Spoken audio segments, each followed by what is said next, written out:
galera, bem-vindos ao canal Beerbook e hoje vamos falar de água, tá?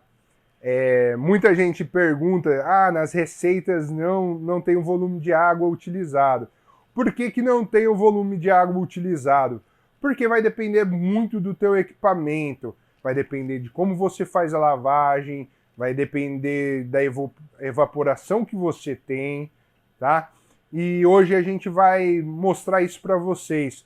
Vou mostrar a seguir as tabelas aí certinho, definindo mais ou menos a quantidade de água de lavagem, tá? E a gente vai chegar nisso daí.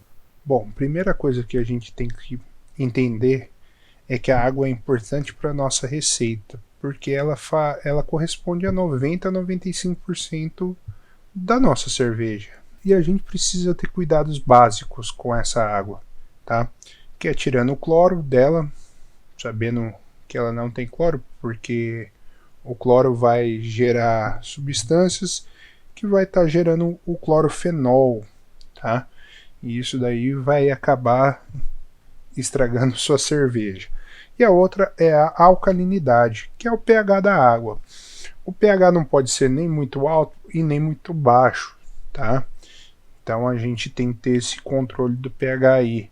Muitos cervejeiros acostumam falar que é entre 5,2 a 6, que o malte acaba dando um tampão, deixando ele ali em 5,5. Então a gente precisa saber. Eu sempre falo pro pessoal, tá?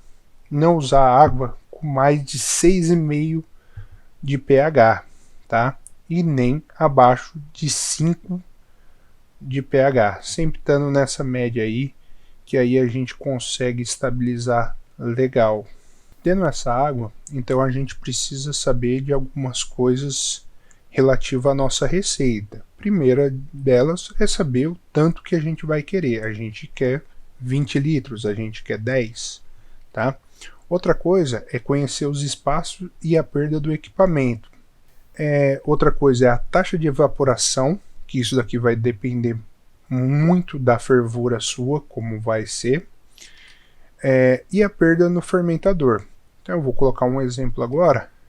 Para 20 litros de cerveja, a gente vai colocar aí 5 kg de malte, padrão, tá? Para ficar fácil de calcular. Então a gente tem lá, ó, água retida no malte, tá? Vai ser em torno de 800 ml a 1 litro. Tá? Então, para 5 kg a gente já perdeu 5 litros. Vou colocar valor cheio. Perda para trube e volume morto da panela, que é na onde a torneira já não pega, eu vou colocar 3 litros, que é a média que eu tenho aqui na minha. Evaporação, a gente vai ter aí entre 2,5 a 4 litros, até 5, dependendo de como for a fervura sua. Perda no fermentador, tá? Eu sempre gosto de calcular já com essa perda aí, que é em torno de 2 litros. Então a gente teria, tá, 14 litros de água que seria perdido durante essa receita, tá?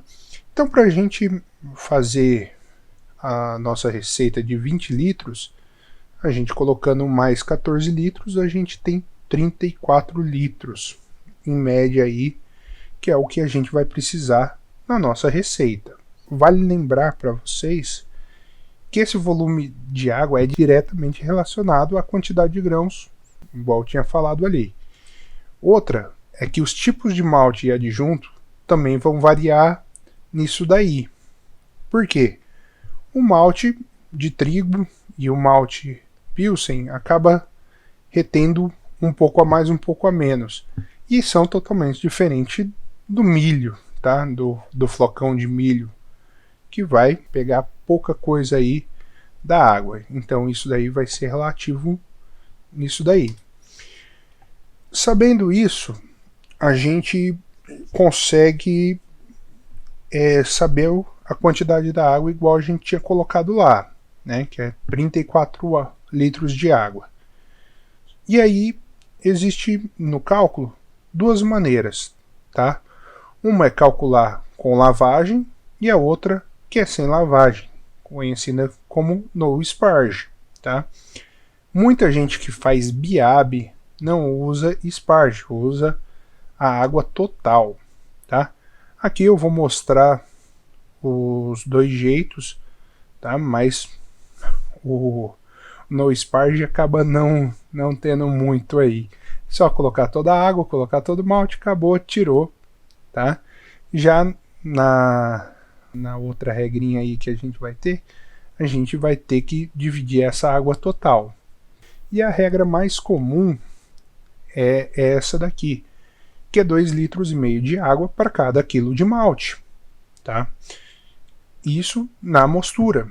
Na água secundária aí, que é na lavagem, a gente vai ter o volume que a gente usou na primária vezes 1,5. Então, no exemplo, tá? Com 5 kg de malte vezes 2,5, a gente vai ter 12,5 litros de água, tá? Já na lavagem, a gente vai usar 12,5 vezes 1,5, que vai dar 18,75. Nota-se que a gente vai ter um volume total aqui de 31,25, tá? Para uma receita de 20 litros. Só que, se você ver, a gente não tem contabilizado o volume perdido no fermentador. Então, se eu adicionar aqui, eu vou ter 33,25, que já chega bem próximo daquele cálculo que a gente fez baseado na nossa panela, tá? Um outro cálculo é feito pelo John Palmer, que é um escritor cervejeiro muito reconhecido, tá? Que ele utiliza na água primária 3,5 para cada quilo de malte. E na água secundária, o mesmo volume utilizado na mostura, na água primária. Então, no exemplo, se a gente coloca lá, a gente vai colocar vezes 3,5, a gente vai ter 17,5 litros de água para mostura. E no segundo volume, né, para lavagem, temos o mesmo tanto. Somando, a gente vai ter 35 litros. Nota que um deu menos, o outro deu mais, mas bem ali em cima, tá? E a gente colocando isso no Beersmith, que é um programa, a gente vai ter um cálculo também que vai chegar bem perto. Aqui, nota que eu coloquei a parte da mostura, tá? Na aba mostura ali, como a seta vermelha indica. E aqui ele está colocando a água total, porque eu estou usando como BIAB a água total. Então ele dá aqui, ó, cerca de 33 litros e 83, que é bem próximo do cálculo que a gente tinha feito. O legal dos aplicativos, tá?